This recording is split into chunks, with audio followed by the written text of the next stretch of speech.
በወታደራዊ ኃይሏ የዓለም ቁጥር 1 ሀገር የሆነችው አሜሪካ ከሀገራቶች ጋር በሚኖራት ጦርነት የተለያዩ የጦር መሳሪያዎችን ስትጠቀም ትታያለች። በዶናልድ ትራምፕ የስልጣን ዘመን በቬንዙዌላ ላይ ወረራ የፈጸመችው ዩናይትድ ስቴትስ ፕሬዝዳንት ኒኮላስ ማዱሮን ከስልጣን ለማንሳት በመቶዎች የሚቆጠሩ የጦር ጀቶችንም ስትጠቀም ተስተውላለች። በአሁኑ ወቅት ከእስራኤል ጎን በመሆን በኢራን ላይ ጥቃት እየፈጸመች የነበረችው አሜሪካ በጦርነቱ ላይ በመቶዎች የሚቆጠሩ የጦር ጀቶች ውድ የሆኑ ድሮኖችንና ሚሳኤሎችንም ተጠቅማለች። የኢራኑን ጠቅላይ መሪ አያቶላህ ኻሜኒንና የኢራን ቁልፍ ጀነራሎች እንዲሁም ሳይንቲስቶችን ለመግደል በርካታ የጦር ጀቶችን በቴህራን ሰማይ ስር አሰማርታ የነበረችው አሜሪካ በመጀመሪያዎቹ 72 ሰዓታት ውስጥ ብቻ 26 አይነት አውሮፕላኖችንና የተለያዩ የጦር መርከቦችን የተጠቀመች ሲሆን ከ1700 በላይ ጥቃቶችን መፈጸሟን የአሜሪካ ማዕከላዊ እዝ አስታውቋል። በቬንዙዌላ ላይ ጥቃት ለመፈጸም ወደ ካሪቢያን ባህር የጦር መርከቦቿን የጦር ጀቶቿንና ወታደሮቿን ልካ የነበረችው አሜሪካ በመካከለኛው ምስራቅ እንዲሰፍሩ አድርጋለች። የአሜሪካ ማዕከላዊ እዝ ወደ መካከለኛው ምስራቅ የላከው የጦር ኃይል ከ2003 የኢራቅ ወረራ ጋር ሲነጻጸር የላቀ እንደሆነ ተገልጿል። የጆርጅ ቡሽን ጥቃት ሲቃወሙ የነበሩት ፕሬዝዳንት ዶናልድ ትራምፕ በኢራን ላይ ያስፈጸሟቸው የመጀመሪያዎቹ 2 ጥቃቶች ላይ ወደ 5.6 ቢሊዮን ዶላር እንዳወጡ ለኮንግረስ በቀረበው ሪፖርት ላይ ተመላክቷል። ይህ ቁጥር የቀድሞ 47ኛው የአሜሪካ ፕሬዝዳንት ጆርጅ ቡሽ ካወጡት ወጪ ጋር ሲነጻጸር የ4 ቢሊዮን ዶላር ልዩነት እንዳለው ይፋ ተደርጓል።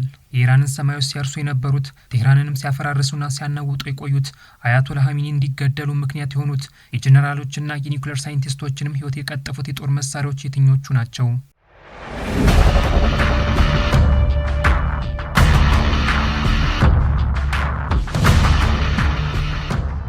አሜሪካ ካሏት የጦር አውሮፕላኖች ውስጥ ከቀዳሚዎቹ ተርታ የሚሰለፈው የቢቱ ቦምብ ጣይ አውሮፕላን ዩናይትድ ስቴትስ ድብቆቹን የኢራን ባሊስቲክ ሚሳኤሎች ማከማቻዎችና የኒውክሌር ተቋማቶቿን ለመምታት ትጠቀማበታለች።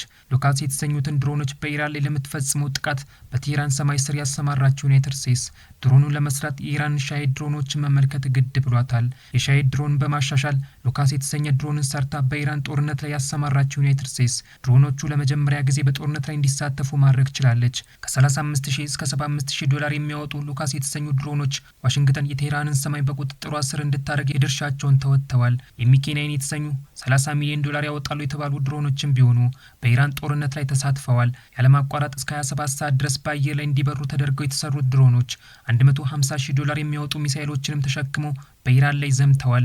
ዩናይትድ ስቴትስ የኢራንን ጀነራሎች ለመግደልና የባሊስቲክ ሚሳኤሎችን ለማክሸፍ ተጠቅማባቸዋለች። አሜሪካ በ2020 የኢራኑን ጀነራል ቃሲም ሱሌይማንን በባግዳድ ውስጥ ለመግደል ይህንን ድሮን ጥቅም ላይ አውላዋለች። The United States military has reportedly introduced the Precision Strike Missile, PRSM, into combat operations during ongoing strikes involving Iran. This represents the first operational use of the PRSM in a real conflict. አሜሪካ የኢራንን የጦር መርከቦች ስታደበይና ከጥቅም ውጭ ስታደርጋቸው ፒአርኤስኤም የተሰኘው ሚሳኤል ጉልህ ሚና ተወጥቷል። የ1.6 ሚሊዮን ዶላር ዋጋ ያለው ይህ ሚሳኤል ከ450 በላይ ኪሎ ሜትሮችን በመምዘግዘግ የኢራን መርከቦችንና ሌሎች ስትራቴጂካዊ ኢላማዎች ላይ ጥቃት ፈጽሟል። ይህንን ሚሳኤል በዓለም ላይ ከሚገኙ ሀገራት በብቸኝነት አሜሪካ የያዘች ሲሆን የቅርብ አጋሮቿ የሆኑት ብሪታንያና አውስትራሊያ ሚሳኤሉን ለመግዛት ጥያቄ አቅርበዋል። በጦር መሳሪያዎቿ የረቀቀችው ለበርካታ ሀገራት ምርቶቿን የምትሸጠው ዩናይትድ ስቴትስ የቶማሃውክ ሚሳኤልን በኢራን ጦርነት ላይ ተጠቅመዋለች። ይህንን የጦር መሳሪያ በሩሲያ ጥቃት የተፈጸመባት ዩክሬን ለመግዛት ጥያቄ ብታቀርብም የኔቶ ሀገራቶች ለዩክሬን ለመስጠት የትራምፕን ደጅ ደጋግመው ቢረግጡም ፕሬዚዳንት ዶናልድ ትራምፕ ግን የቶማሃውክ ሚሳኤልን ለዩክሬን ሊሸጡ አልፈቀዱም። ከባህር ኃይል የጦር መርከብ የሚወነጨፈው የ2 ሚሊዮን ዶላር ዋጋ ያለው የቶማሃውክ ሚሳኤል በሞስኮ ላይ ሳያርፍ በቴህራን ላይ ጉዳት አድርሷል። አሜሪካ በኢራን ሚናብ ከተማ በሚገኝ የሴቶች ትምህርት ቤት ላይ ለፈጸመችው ጥቃትና ከ170 በላይ ተማሪዎች ህይወታቸው እንዲቀጠፍ ስታደርግ የቶማሃውክ ሚሳኤል አንዱና ዋነኛው ነው። በርካታ ሀገራት ይህንን ሚሳኤል ለመግዛት ለአሜሪካ ጥያቄ ቢያቀርቡም ዋሽንግተን ግን ይህን የጦር መሳሪያ ለብሪታንያና ለአውስትራሊያ ብቻ መሸጥን መርጣለች። ከ1000 ኪሎ ሜትር በላይ ርቀት በመጓዝ ጥቃቶችን መፈጸም የሚችለው የቶማሃውክ ሚሳኤል በኢራን ጦርነት ላይ የበኩሉን ድርሻ ተወጥቷል። ከሚሳኤሎች ባለፈ በጦር ጀቶቿ የላቀችው በርካታ የጦር ጀቶችንም የያዘችው አሜሪካ በጦርነቱ ላይ በአይነታቸው ለየት ያሉ የጦር ጀቶችንም ተጠቅማለች። 13 ቢሊዮን ዶላር የሚያወጣው የጀነራል ፎርድ አውሮፕላን ተሸካሚ መርከብና በ4.5 ቢሊዮን ዶላር የተሰራው የአብርሃም ሊንከን የጦር መርከብ የአሜሪካን የጦር ጀቶች ተሸክመው ወደ መካከለኛው ምስራቅ አምርተዋል።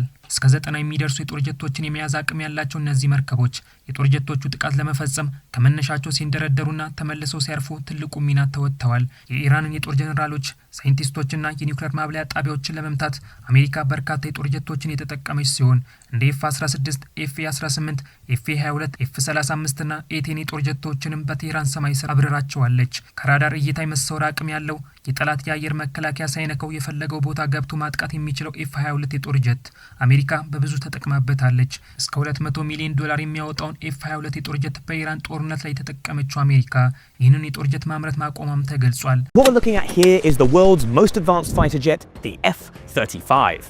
This is a 5th generation aircraft, meaning it's built to be both smart and stealthy. በአየር ላይ የሚበር ኮምፒውተር የሚል ስያሜ የተሰጠው ኤፍ-35 የጦር ጀት ከራሱ አልፎ ለሌሎች መርከቦችና ጀቶች የጠላትን መረጃ ማጋራት የሚችል ሲሆን የኢራንን ሰማይ ካረሱ የአሜሪካ የጦር ጀቶች ውስጥ ይገኝበታል።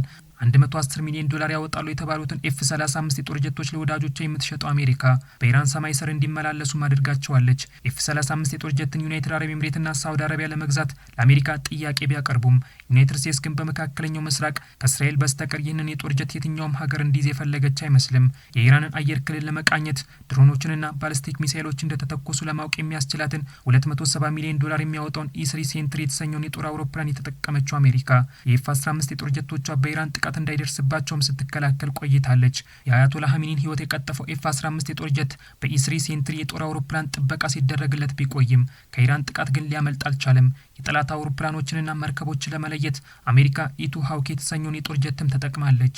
የጦር ጀቶቹ ያለማቋረጥ በኢራን ላይ ጥቃት እንዲፈጽሙና ኢላማቸውን በአግባቡ እንዲመቱ እርዳታ ሲያደርጉ የነበሩ የአሜሪካ ነዳጅ የሚሞሉ አውሮፕላኖች በጦርነቱ ላይ የበኩላቸውን ድርሻ ሲወጡም ቆይተዋል። The different aircraft that we can refuel on flight include A-10s, B-1s, B-2s, C-17s, C-5s, F-16s, F-22s, F-35s. በዓለም ላይ ነዳጅ የሚሞሉ የጦር አውሮፕላኖች ከ850 የማይበልጡ ሲሆኑ ከነዚህ ውስጥ 600 የሚሆኑትን አሜሪካ ይዛቸው ትገኛለች። ከዩናይትድ ስቴትስ ወደ መካከለኛው ምስራቅ ያለማቋረጥ ለሚበሩ የቢ2 ቦምብ ጣይ አውሮፕላኖች የኤፍ-22 እና የኤፍ-35 አውሮፕላኖችም በአየር ላይ ነዳጆች እንዲቀዱ እርዳታ አድርገዋል።